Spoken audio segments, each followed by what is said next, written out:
Assalamualaikum warahmatullahi wabarakatuh. Perkenalkan, nama saya Keisha Zalfa Muharam dengan NIM 20240050126 dari kelas SI 24A.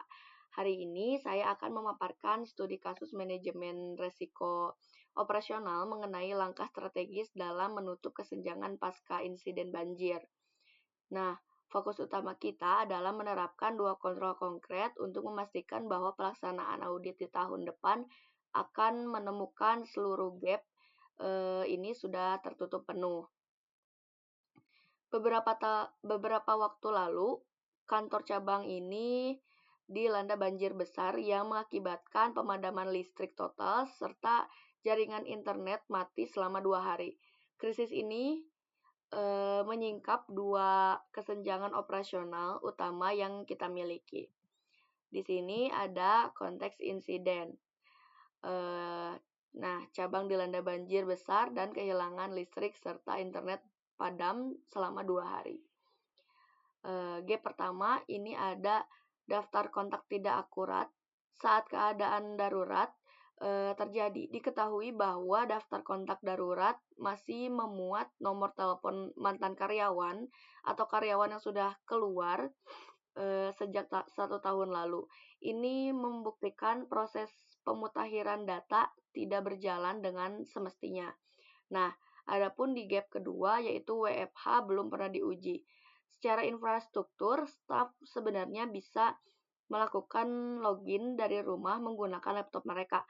Tapi kita belum pernah melakukan simulasi ataupun pengujian kapasitas kerja jarak jauh sebelumnya untuk menguji kesiapan real di lapangan.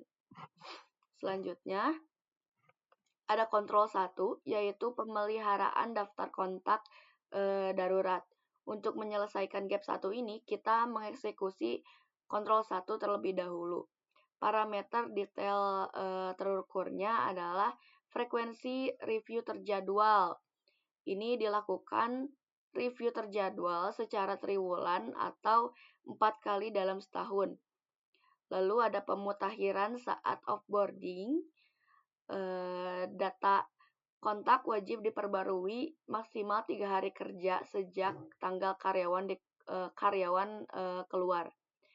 Lalu ada pemilik proses yang merupakan tanggung jawab bersama antara pihak HR dan IT security lewat mekanisme joint sign-off. Selanjutnya ada bukti audit yang wajib kita siapkan mencakup log rekonsiliasi HRIS versus CAL3 ini beserta lembar persetujuan tiap kuartal. CAL3 ini disinkronisasikan dengan data-data HR aktif secara berkala serta setiap ada karyawan yang keluar.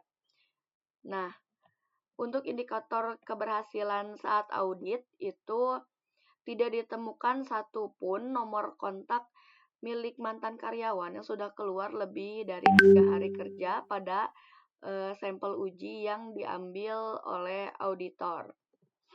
Selanjutnya, kontrol kedua itu ada uji coba BCP-DR tahunan termasuk skenario WFH. Nah, selanjutnya untuk menutup gap 2, kita harus memperlakukan kontrol 2. Yang detail terukurnya itu meliputi frekuensi uji yang dilakukan minimal 1 kali per tahun atau idealnya itu dilakukan per semester. Lalu ada target RTO atau Recovery Time Objective yang akses jarak jauh itu remote bagi staf kritikal harus sudah aktif dalam waktu kurang dari atau sama dengan 4 jam. Cakupan uji wajib melibatkan minimal 90% staf kritikal beserta seluruh sistem inti perusahaan. Nah, yang terakhir itu ada output wajib yang berupa laporan resmi hasil uji coba beserta rencana tindakan remediasi bertenggat waktu yang disahkan oleh komite risiko. Simulasi tahunan ini dirancang matang untuk mencakup skenario ekstrim di mana fisik gedung cabang sama sekali tidak dapat diakses sehingga mengharuskan aktivasi kerja dari rumah. Indikator keberhasilan auditnya yaitu tersedianya dokumen laporan uji BCP tahun berjalan, adanya bukti valid bahwa target RTO berhasil dicapai, serta seluruh temuan dari tahun lalu telah dinyatakan ditutup. Nah, dua kontrol yang saling melengkapi.